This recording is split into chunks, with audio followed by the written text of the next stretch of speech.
Bill में क्या था? वक्फ संपत्ति का फैसला डीएम करेगा, पहले ये पॉइंटर था, लेकिन अब जेपीसी ने क्या बदला? राज्य सरकार से नामित अधिकारी ये फैसला करेगा। इसके अलावा बिल लागू होने से पहले वक्फ रजिस्टर्ड है तो प्रॉपर्टी वक्फ की रहेगी, ये बिल में था, लेकिन जेपीसी ने क्या बदला? प्रॉपर्टी विवादित है तो वक्फ की नहीं मानी जाएगी। पहले इस पे कोई बातचीत नहीं होती थी, वक्फ की ही प्रॉपर्टी होती थी अगर विवादित होती थी। वक्फ बोर्ड में 2 गैर मुस्लिम सदस्य होंगे, ये बिल में लाया गया था, लेकिन बातचीत करने के बाद पदेन सदस्य के अलावा 2 नामित गैर मुस्लिम हो, 2 नामित जो सजेस्ट किए जाएंगे नाम वही होंगे। इसके अलावा जो 5 साल से मुस्लिम धर्म का पालन कर रहा है वही संपत्ति दान कर सकता है। लेकिन अब क्या है कि अगर 5 साल से नमाज पढ़ रहे हैं तो वो संपत्ति दान कर सकते हैं। ये जेपीसी के बाद, चर्चा के बाद, ये जो रिपोर्ट तैयार की गई उसके बाद ये बदलाव किया गया है। लेकिन अब आप समझिए कि ये बदलाव भी यहाँ समझ नहीं आ रहे विपक्ष को। ओवैसी का तभी से ये राग है जब वक्फ संशोधन बिल लाने की बात ही की जा रही थी, बिल रखा भी नहीं गया था और उसका जेपीसी में भी चला गया। तब से वो सदस्य हैं जेपीसी के, चर्चा में शामिल भी होते हैं, बातचीत भी करते हैं, लेकिन अभी भी वो कह रहे हैं कि जो अभी जेपीसी की रिपोर्ट तैयार की गई वो ठीक नहीं है। इस पर जवाब उन्हें जगदम्बिका पाल दे रहे हैं, जो जेपीसी के अध्यक्ष। सुनिए। ये वक्फ को बचाने के लिए नहीं है, वक्फ को मुसलमानों से छीनने के लिए, बर्बाद करने के लिए ये बिल लाया जा रहा है। और इसमें जो एडिशनल अमेंडमेंट्स जो बीजेपी और एनडीए ने पेश किए वो तो उसको और बदतर करता है। तो ये सिर्फ और सिर्फ ये सरकार आइडियोलॉजिकल बुनियाद पर मुसलमानों को अपनी वर्शिप से महरूम करने के लिए, क्योंकि वक्फ मुस्लिम समाज के लिए एक इबादत है, उसको छीनने के लिए ये बिल लाया जा रहा है। 421 पेज की हमारी 6 महीने की एक्सरसाइज पूरे देश के राज्यों के officials, stakeholders, Islamic scholars, minorities के organisations, professors, lawyers, high court, supreme court के बाद हमने तैयार करके दी है।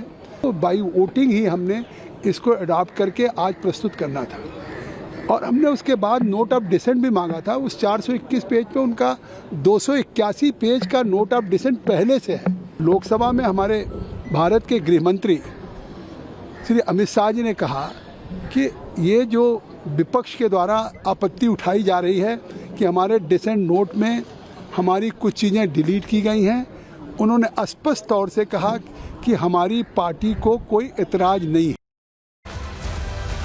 तो देखिए, अब ये प्लान ऑफ एक्शन तैयार किया गया, उस पर काम किया जा रहा है और प्रयास यही है कि मनमानी रुक जाए, दादागिरी रुक जाए, और कोई दिक्कत नहीं है। लेकिन पहले क्या प्रावधान थे और अब क्या प्रावधान किए जा रहे हैं, चलिए दोनों का फर्क आपको जरा समझाते हैं, बताते हैं आपको। डिटेल आपके सामने रख रहे हैं। देखिए, वक्फ बोर्ड एक्ट क्या है? वक्फ की संपत्तियों का रख रखाव करने के लिए। इसके अलावा आपको ये भी समझना जरूरी है कि वक्फ का मतलब है कि जो संपत्ति दान की गई है वो हर राज्य में एक वक्फ बोर्ड का गठन यहाँ पर होगा। इसके अलावा अगला पॉइंटर दीजिए, संपत्तियों का प्रबंधन वक्फ बोर्ड करता है। वक्फ बोर्ड संपत्ति वक्फ होने से पहले इसकी जांच जरूरी है। वक्फ बोर्ड का उद्देश्य धार्मिक, चैरिटेबल वक्फ को लेकर काम करना है। वक्फ बोर्ड एक्ट में बेहद मजबूत कानून है और विवाद होने पर सरकार उसमें दखल नहीं दे सकती है, ये अभी प्रावधान नहीं है। लेकिन अब सरकार का क्या प्लान है, चलिए वो जानकारी आपके हम सामने रख रहे हैं। सरकार का प्लान ये है कि वक्फ एक्ट को जो 40 संशोधन किए गए हैं उसके जरिए जो दादागिरी है उसे खत्म किया जाए, मनमानी को खत्म किया जाए। वक्फ बोर्ड की शक्तियों पर अंकुश लगाना जरूरी है यहाँ पर, इस लिहाज से ये पूरा तैयार किया गया है। संपत्ति वक्फ के नियमों में जो पारदर्शिता लाई जाए, क्योंकि पहले तो मनमानी चलती थी, जो कह दिया वो उन्हीं का है, वो वाली बात ना रहे। संपत्ति वक्फ की होने से पहले जांच जरूरी यहाँ पर करवाई जाए और वक्फ संपत्ति हर जिले में रजिस्टर्ड भी हो, जिससे पूरा डेटा हो। वक्फ बोर्ड के राजस्व की भी जांच की जाए, इसको लेकर भी चर्चा है और महिलाओं की भी हिस्सेदारी यहां बन पाए। तो ये सारी चीजें सुनिश्चित करने के लिए सरकार ये बिल लाई है और इस लिहाज से जेपीसी में भी भेजा गया, क्योंकि कुछ चीजों को लेकर अगर शक शुबा है तो उस हिसाब से सोचा जाए। लेकिन इसके बावजूद जो यहाँ तुष्टीकरण की राजनीति करने वाले राजनेता है वो अभी भी यही राग अड़ाप रहे हैं कि वो विरोध करते हैं और कोर्ट जाने की भी बात कर रहे हैं। सुनिए जरा। ये पूरी रिपोर्ट काली है, हम इसका पुरजोर विरोध करते हैं। जब पास कराने का प्रयास किया जाएगा अगले चरण में तो पूरी तरह से हम इसका मुखालफत करेंगे। फिर भी सरकार अगर पास कराती है, वैसे तो मैं उम्मीद है कि जो सरकार के सहयोगी दल हैं वो इसके पास होने नहीं देंगे और फिर भी पास कराती है तो हम हक और इंसाफ के लिए, देश के मुसलमानों के लिए हम सर्वोच्च न्यायालय का दरवाज़ा खटखटाएंगे। ये सब जल्दबाजी के अंदर किया जा रहा है। ये हमारे अधिकारों के ऊपर पूरी तरह से बुलडोजर चलाया जा रहा है और ये हमारी प्रॉपर्टी को खुर्द-बुर्द करना चाहते हैं। डिसेंट नोट आप ऐड कर लोगे, आप मान तो नहीं रहे हो ना। हमने जो डिसेंट नोट में कहा है वो मान जाओ, हम भी मान जाएंगे। लड़ाई लड़ेंगे भैया, कोर्ट में भी लड़ेंगे, वहाँ भी लड़ेंगे, सब जगह लड़ेंगे। अब चलिए आपको बता देते हैं कि वक्फ संशोधन विधेयक में क्या है, क्या बदलाव कर रहे हैं। केंद्र और राज्य से 2 महिला सदस्य रखने की बात है। स्टेट वक्फ बोर्ड में 1 ओबीसी सदस्य रखने की बात है।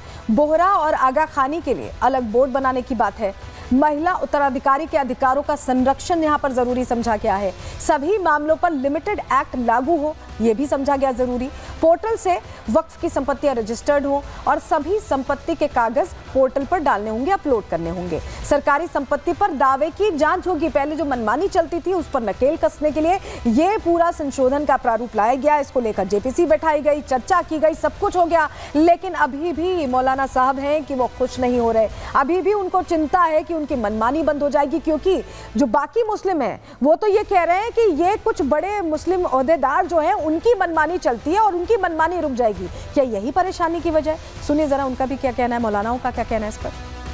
आज की ये गवर्नमेंट उसे तब्दील करना चाहती है, तरमीम करना चाहती है, या उस दस्तूर की दफा को ख़त्म करना चाहती है, मुसलमान को अपने मजहब से दूर करना चाहती है।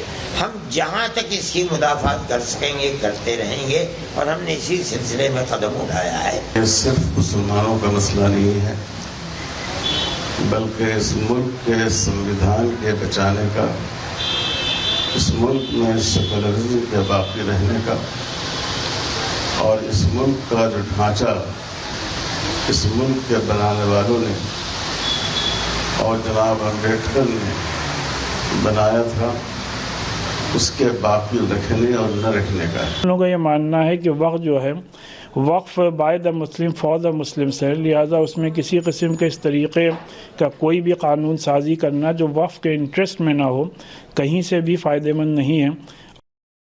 देखिए, वक्फ इतिहास हो चला है और नए बिल की बात हो रही है। इससे समस्या क्यों है, जरा आपको समझाते हैं कि कैसे मनमानी रुकेगी, नकेल कैसे कसेगी। चलिए जानकारी आपको दे रहे हैं। देखिए, पुराना कानून क्या कहता था, वक्फ के दावे पर सिर्फ ट्रिब्यूनल में अपील की जाती थी और ट्रिब्यूनल सुनता किसकी था, वक्फ की सुनता था। लेकिन अब जो नया प्रस्तावित कानून है, रेवेन्यू कोर्ट, सिविल कोर्ट में अपील कर सकते हैं। जिनकी संपत्ति फंस रही है उनके पास एक रास्ता है।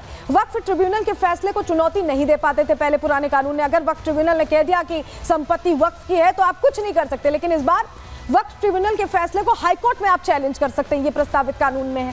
किसी जमीन पर मस्जिद तो वक्फ की संपत्ति, ये क्लियर था, बिल्कुल मनमानी चलती थी उस मामले में। लेकिन अब क्या है, अगर दान में जमीन नहीं दी तो वक्फ की संपत्ति नहीं है, आप उस पर दावा नहीं ठोक सकते। इसके अलावा वक्फ बोर्ड में महिला और अन्य धर्मों की एंट्री नहीं थी, महिला की तो एंट्री नहीं थी। ऐसे में वक्फ बोर्ड में 2 महिलाओं की एंट्री की बात इस बार कही गई, 2 अन्य धर्म के सदस्यों की एंट्री की बात कही गई। उसमें भी जेपीसी पर चर्चा हुई तो उन्होंने कहा कि वो चुने हुए सदस्य होंगे, 2 चुने हुए सदस्य, तो उस पर भी हामी भरी गई। तो ये जो प्रस्ताव है थोड़े बदलाव के प्रस्ताव और ये अच्छे बदलाव है। समय के साथ शायद बदलाव जरूरी भी होते हैं, लेकिन कुछ राजनेताओं को ये तुष्टीकरण के चलते नहीं पसंद आ रहे हैं और कुछ इसका समर्थन भी कर रहे हैं क्योंकि वो समझ रहे हैं कि वक्त की ये जरूरत है। जरा सुनवाते हैं आपको तमाम जो पॉलिटिकल रिएक्शंस आए हैं इसको लेकर। जितने भी कमेटी के मेंबर्स थे, विपक्ष के सभी मेंबर्स ने जो अपनी बातें रखी गई थी उसको बिल्कुल भी इंक्लूड नहीं किया गया है और कहीं ना कहीं इसमें सरकार की और भारतीय जनता पार्टी की जो वक्फ बोर्ड की प्रॉपर्टीज हैं उनको लेके कहीं ना कहीं कुछ सोची समझी साजिश इसमें नजर आ रही है। किसी का डिसेंट नोट को अलग नहीं रखा गया है, सब शेड्यूल में है। और आज माननीय गृह मंत्री ने कह दिया लोकसभा में कि माननीय स्पीकर साहब देख लें, अगर कोई छूट गया है तो उसको इंक्लूड कर लें।